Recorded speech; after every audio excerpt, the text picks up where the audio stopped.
I'm honored and pleased to present our first speaker, Lara Solyma. She's the Biodiversity Officer with Environmental Planning with Scenic Rim Regional Council. So come on up, Lara.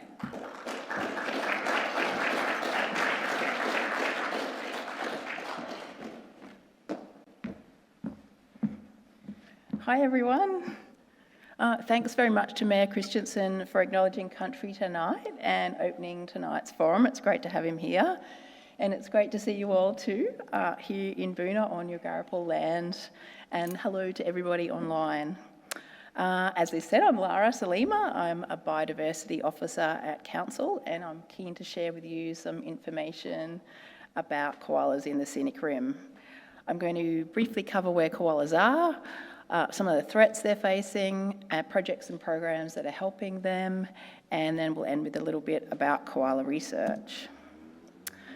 This map shows the available koala sightings that we have from a range of sources, including sightings received by Council from residents. I think you can see that koalas are found all over the region and that there are some areas with more sightings than others. Those areas with the fewer sightings generally correspond with our large habitat areas. To this map, I've added the Queensland Government's koala habitat mapping, which maps the best available habitat based on the best available information.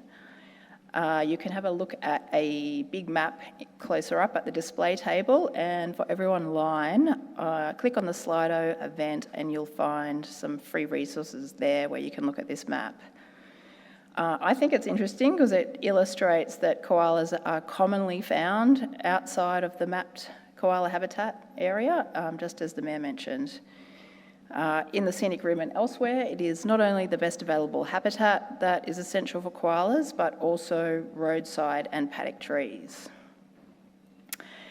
These lovely photos, kindly shared by a local carer, she's here tonight, they show Scenic Rim koalas living in and relying on roadside trees. In the photo on the left, hopefully you can see that the trunk is covered with scratches and marks. That's a sign that the tree is regularly used and is favoured by koalas. And the paper of reference there found that koalas use the habitat that scattered paddock trees and roadside vegetation provide. Those trees growing in those places increase the food availability for koalas and provide landscape connectivity for them. And they do that by providing habitat in the space between those leftover patches of native vegetation. I think this well describes large parts of our region, scattered trees and roadside vegetation where koalas live.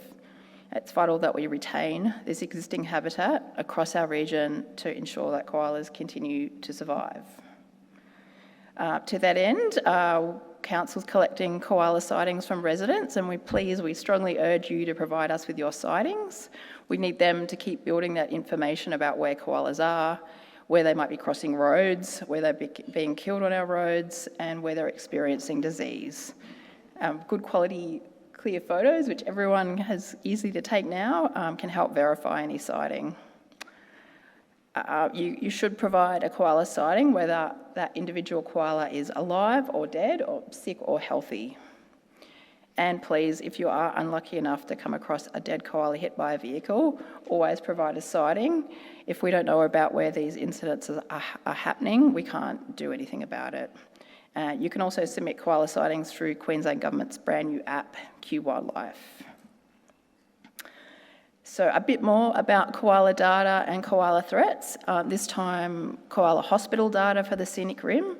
This is collected by the animal hospitals in southeast Queensland where our koalas end up, including RSPCA Wacol, Australia Zoo and Currumbin Wildlife Hospital.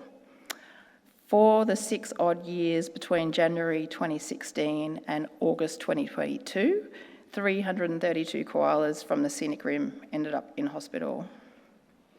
And 170 of those ended up there due to disease. Chlamydiosis is one of the main diseases suffered by koalas. It's caused by the chlamydia bacteria, and it creates pretty horrible impacts to koalas' eyes and is devastating to their urinary reproductive tracts. And it's, of course, sexually transmissible. Unfortunately, it's yet another unwanted introduction to the country made by us white Australians, and it is impacting koala health at an individual and at a population level. Vehicle strikes, in those 6 years, 62 koalas got hit by cars and 21 of those were killed. The data has identified some key vehicle strike hotspots, including the Cunningham Highway, Ipswich-Boonah Road and Mumbilla Road. And unfortunately, just this last week, a koala was killed on Ipswich-Boonah Road, and on Monday night, a doe and her joey on Mumbilla Road. So having this data and knowing about where these incidents are happening, as I said, can ensure that council and government departments can take action to address these vehicle strike hotspots and reduce koala deaths in the future. Dog attacks. Okay, dogs are another threat to koalas. 28 have been attacked by dogs in the last 6 years, and 7 of those were fatal. Dog attacks on koalas are often fatal. Only 3 of those koalas were able to be released back into the wild. There are many ways you can reduce the risk your dog poses to koalas, and Dr. Liz is going to talk a bit more about this in her presentation. So there are numerous threats to koalas, and we've just briefly looked at diseases, vehicle strikes and dog attacks that are listed there on the left, and that have happened in just 6 short years in just the Scenic Rim. The number of threats to koalas and the extent of these threats is part of the reason that koalas in Queensland are classified as endangered. And what does that mean? Being classified as endangered means that koalas are at high risk of extinction. In other locations, koalas have become locally extinct. This does and is happening, unfortunately. But there are numerous actions happening around the region to support koalas. The Habitat Protection Program that Council offers provides support and resources to landholders for conservation through the much-loved Land for Wildlife program, which hopefully you've all heard about, as well as through conservation agreements. And the photo there shows a healthy koala on a Land for Wildlife property at Carneys Creek. Council's annual environmental grants program also helps fund conservation projects done by landholders and community groups, and that is open now for applications until the 31st of July. I've got some details about community information sessions that will be on shortly on the display table. Council also has a 1 Million Trees program, which provides free plants to landholders and community groups for environmental projects such as shelter belts, revegetation and waterway buffers. And the photos there show 2 examples where landholders have accessed plants through that program to great result. You can check the display table and Council's website for more details about that program. Council also offers the Resilient Rivers Initiative. It's a collaboration with the Council of Mayors, SEQ, and a number of other organisations, including landholders. It aims to improve the health and resilience of our creeks and rivers, which are definitely feeling the impacts of land degradation and climate change. Our officers are Anna Shearer in the Bremer River catchment and Miriam Narini in the Logan and Albert River catchments. So this photo here shows a current project site where there's erosion on a wetland gully that drains to the Bremer River. On the left side of the photo, you can see the mature trees, which are one of the koala's favourite food trees, blue gums.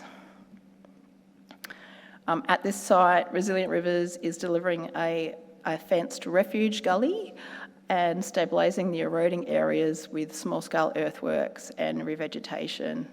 In the photos, the earthworks are complete and the gully banks battered back, a leaky weir is in place, and there's dense planting for stabilisation happening. So this refuge gully will provide ever-improving outcomes to the landholder and to the environment, increased native habitat, dense planting to fix that erosion problem, and more gum trees planted across the blue gum flats for the koalas.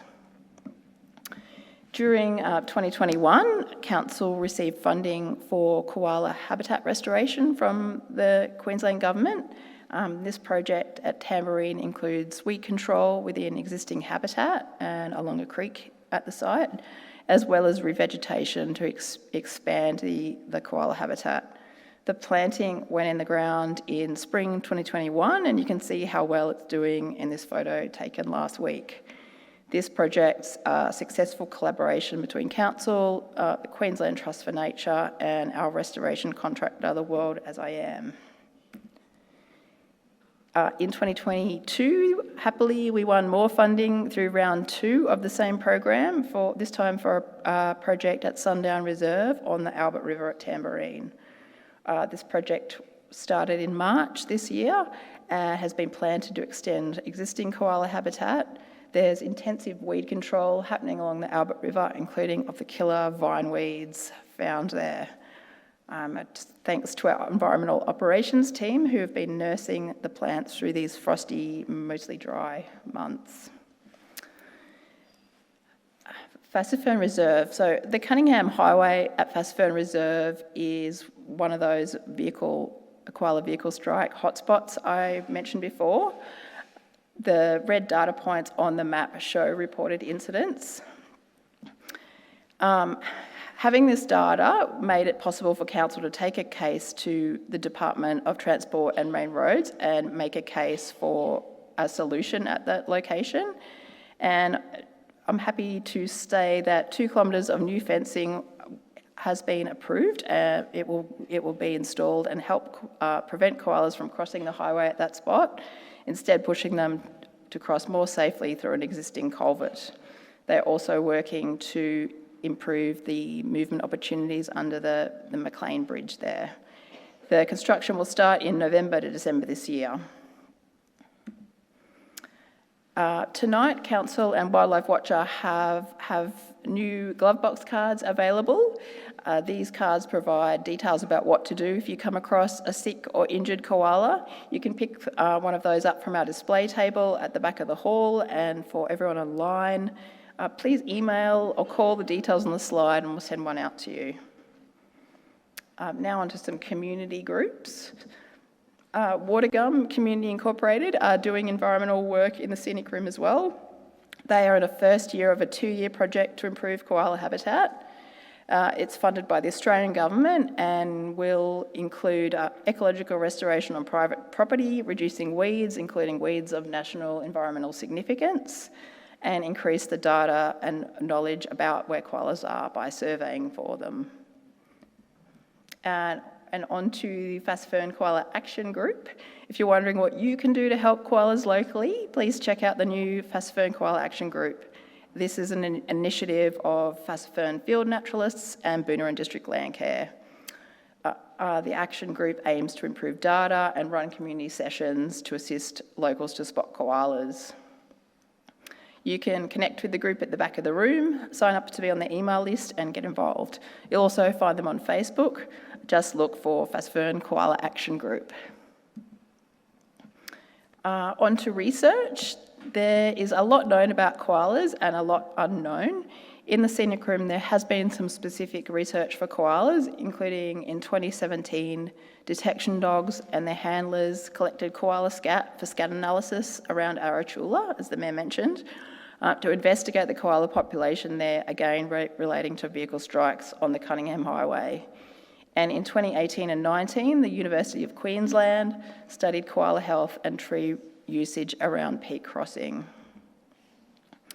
The Arachula Koala Scat Survey resulted in the design and installation by the Department of Transport and Main Roads of a fauna fence for the koalas at Arachula, and this appears to have been very successful at reducing koala mortality from vehicle strikes. At least in the data I have access to, I can't see any vehicle strikes since that fence was installed. Currently, we have a small koala study underway at Fassifern. A very respected koala ecology expert team from the Uni of Queensland are looking at koalas in and around Fassifern Reserve, including along Worrell Creek. The team have completed one survey and they found a significant number of koalas, 25 in only 2 days in just a quite small area, including the 2 koalas shown in these thermal drone images. Hopefully you can easily pick them out. Drones with thermal cameras are being used more often by scientists now to quickly find and identify koalas in the field, saving time and survey efforts. This team will be out again next week, completing their second survey, and will provide expert recommendations for improvements that can be made for koalas in that region. Earlier this year, Watergum and the Biodiversity team attended a koala scat training day where OWAD Environment taught us how to identify and collect koala scat. Scat's a really useful tool for scientific testing. OWAD brought their detection dogs, which we got to see in action, which is very cool. The dogs detected koala scat in quite a few locations, and so we're able to collect these as high quality samples for future testing. And there are some koala scat demonstration kits on the display table for you to check out. The biodiversity team are working hard to secure funding to pay for a region-wide koala population baseline. So this would involve the collection and analysis of koala scats from across the region in order to determine koala relationships by DNA profiling. Weren't successful. Again, in May, sorry, I'm getting the hurry on and it's thrown me. In February this year, our university partner applied again, and in May we've put in another application which we're waiting on. Fingers crossed, but if anyone's got lots of cash or is feeling philanthropic and they want to help koala conservation, please come and see me. I think it's really fabulous that all across the Scenic Rim, if you know where to look for koalas, or you just look for them, you can find them. Everyone knows that koalas are one of our most iconic and unique threatened species, but a future with koalas in them requires everyone to take action. Thank you.